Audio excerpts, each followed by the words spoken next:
And if you haven't heard the name Desmond Napoles, get ready for this trailblazing 11-year-old drag kid who RuPaul is calling the future. His bravery is Sunday in the park with 10-year-old Desmond Napoles. This is one of his favorite playgrounds.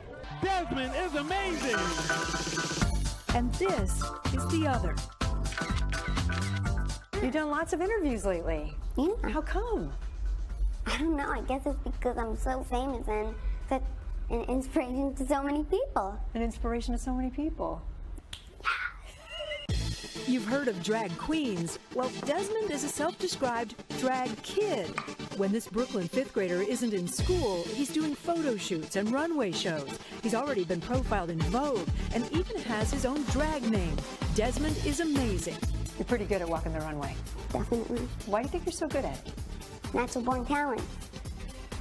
We met up with Desmond and his parents at the Fluid Project, a gender-neutral retail store in New York City. In contrast to their son, Wendy and Andrew Napoles say they couldn't be more mainstream. They say Desmond was born to have an audience. When they handed him to me, it looks like he's posing. Okay, what a hand. So when did he start dressing up? Do you remember?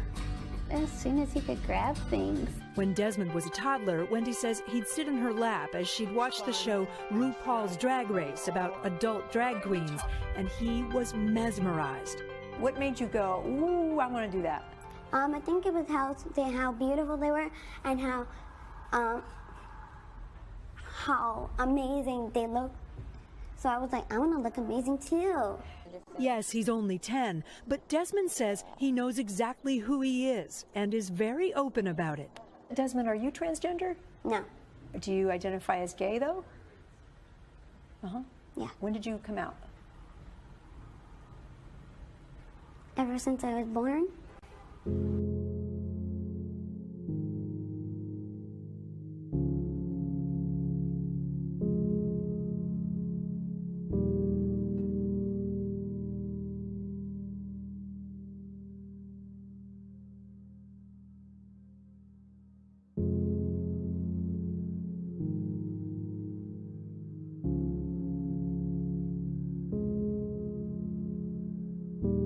The city of Denver is considering a ban on conversion therapy for minors.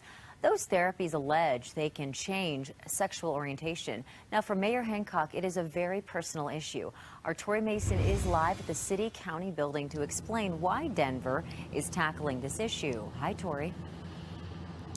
Hey, Britt. Well, several states have already voted to ban conversion therapy, but in Colorado, that effort has failed 4 times.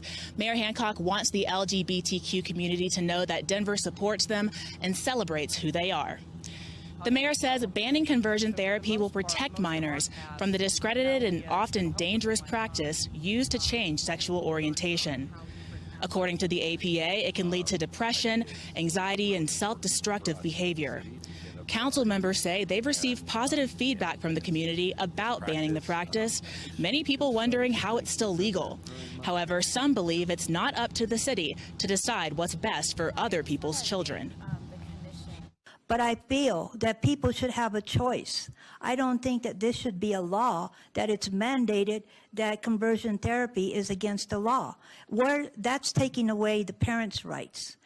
Parents have a right to seek services for the well-being and health of their child, but that does not include things that are not therapeutically sound. When you come to somebody like myself, a healthcare provider, you rely on our expertise, you trust what we tell you. That's why we're here.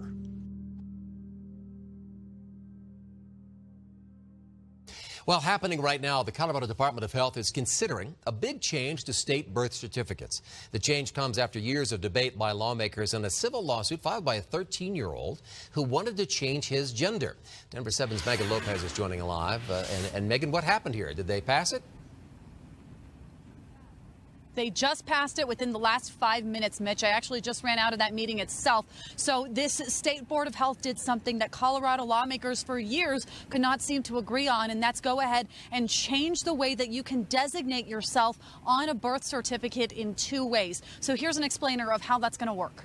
From 2 options to 4, an operation to a simple form. At the Colorado State Board of Health today, a big change is underway. Under a new proposal, birth certificates could soon have 4 options for people: male, female, X, and intersex. The board is also considering a move to allow people to change those birth certificates without needing a gender reassignment surgery. All you would need to do is fill out a simple form. An identity document is important because if we don't have an identity document that matches who we are, we could experience harassment or discrimination, or we could be denied service. It's just the latest change the LGBTQ community is pushing for in Colorado. It's just another way that Colorado continues to lead, to make sure that all Coloradans are treated with dignity and respect.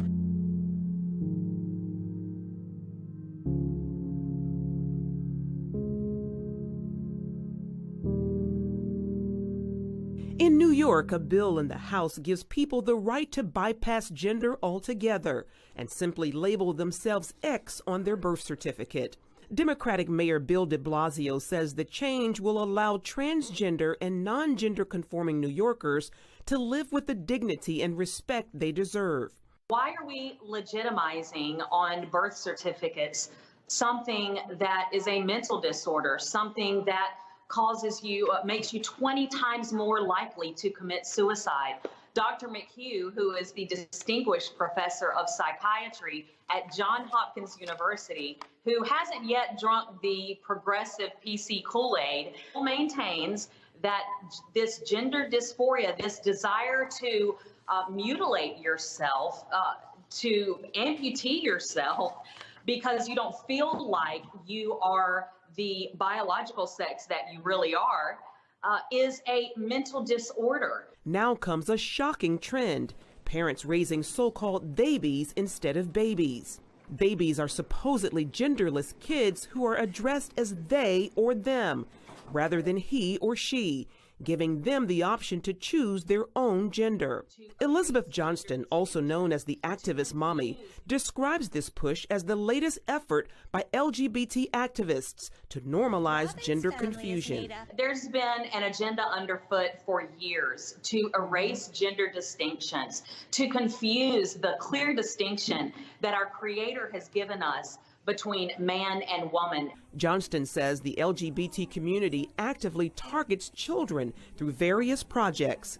And now we have this indoctrination and confusion taking place in our school systems with transgender puppets and drag queen story hours in public libraries, where our taxpayer funds are going to confuse children. It's not just happening in America. North of the border, a transgender curriculum called SOGI is taught in Canadian schools. It stands for sexual orientation and gender identification. And one group has created a transgender puppet named Julia to teach school-aged children about transgenderism and gender fluidity. Author and speaker Laura Lynn Tyler Thompson is an outspoken critic. It is an indoctrination of all the children. What's happening is that parents are actually finding out it's been implemented. It's like we didn't know. Like they put it in underground without parental knowledge. They say that they consulted parents, but they consulted the LGBTQ community and some selected parents that they knew might be on their side. Meanwhile, she says Christians are becoming bold and are taking a stand. There's a big war going on up here. We're very upset. The rise is happening. The word was this battle is not yours, Jehoshaphat. This battle is the Lord's. And Charlene joins us now with more on this. So what are some other examples of the push to normalize transgenderism? Ephraim, we're seeing it all over the spectrum. First of all, a group of doctors are actually giving 13-year-old teen girls double mastectomies because they feel like they're boys and they want to be identified as a boy. Giving them double mastectomies. This is something that is outrageous. We're also seeing Netflix earlier this year released a trailer for something known as Super Drags, a new series that's going to be talking about drag queen superheroes. Kids are going to be watching this, not to mention the whole bathroom debacle with the whole transgender bathroom issue. It's just all over the place we're seeing this.